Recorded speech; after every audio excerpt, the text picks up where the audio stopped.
Hello, I'm Judith Deutsch from JSD for Tea, and today we are going to make an almond rennet custard.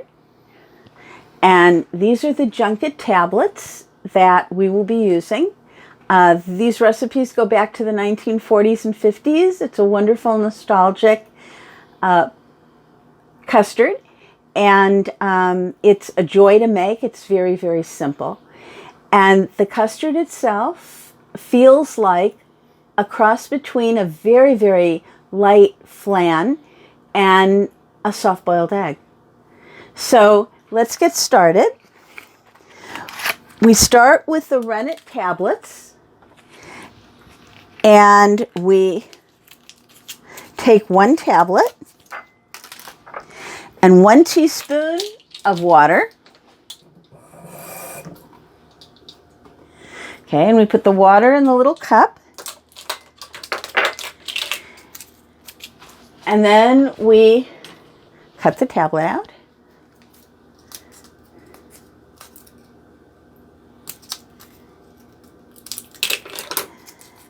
And we break it up and place it in the water. There it goes. So it's a very small tablet. And I usually take a spoon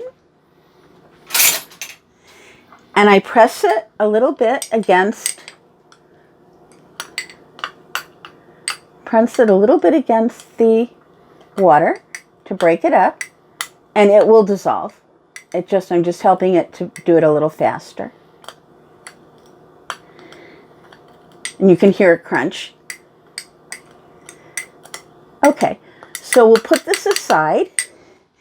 And the trick to rennet pudding, custard, is quick. You've got to be very, very quick. First, you take 2 cups of milk. It has to be non-homogenized milk. When milk is homogenized, the milk is prevented from separating. In rennet custard, the milk has to curd. So you don't want anything that's going to prevent it from curding. So we take 2 cups of milk. And this is Strauss's, it's organic milk. And it is not homogenized, and it is only lightly pasteurized. So there we have the 2 cups. You can get these at health food stores. And it has cream at the top, which some people will remember from the old days. Okay, so we're going to turn this on. We're going to put 3 tablespoons of sugar in here.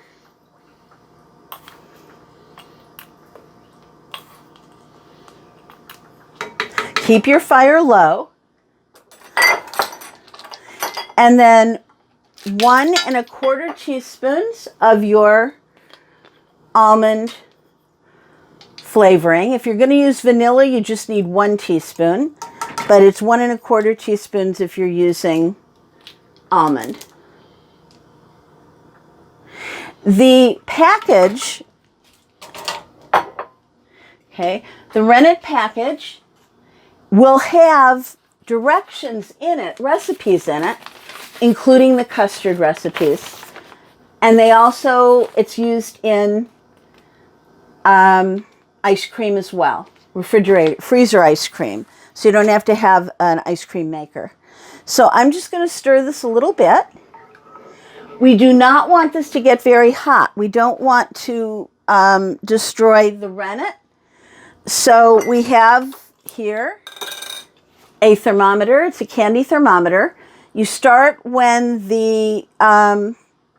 it's down on below. And I'm just going to put this in here and see where the temperature is. And it should be 110 for rennet pudding. So it's lukewarm. So I just do a little stirring. We're at 95, so we're moving up toward 100. I don't let the thermometer hit the bottom of the pan just to make sure that we're getting the right temperature.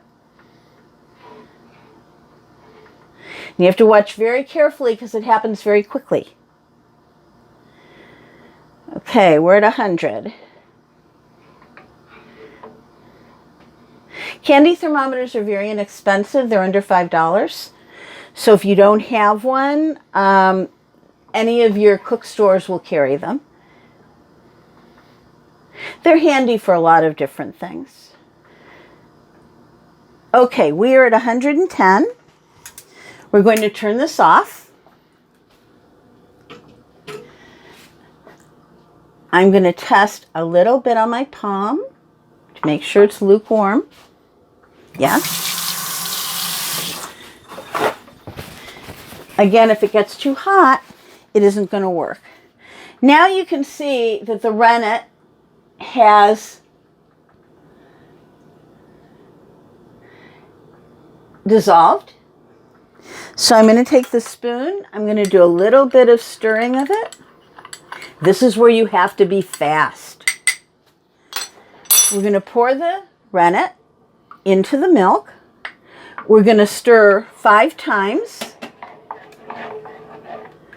And then, before it starts to curdle and create curds, we're going to pour it into our waiting dishes. Now, the other trick to this is you cannot move the dishes for the first 10 minutes because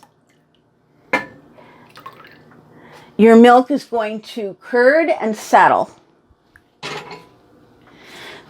So that's the beauty of rennet custard.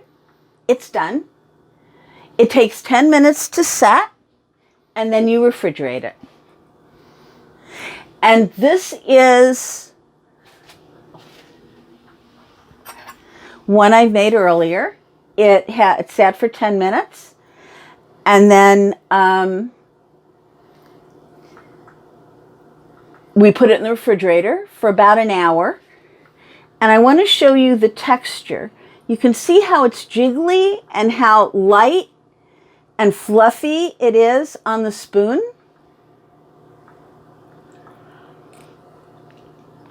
And it's like eating clouds. It's absolutely fabulous. It's softer than whipping cream. So, bon appetit.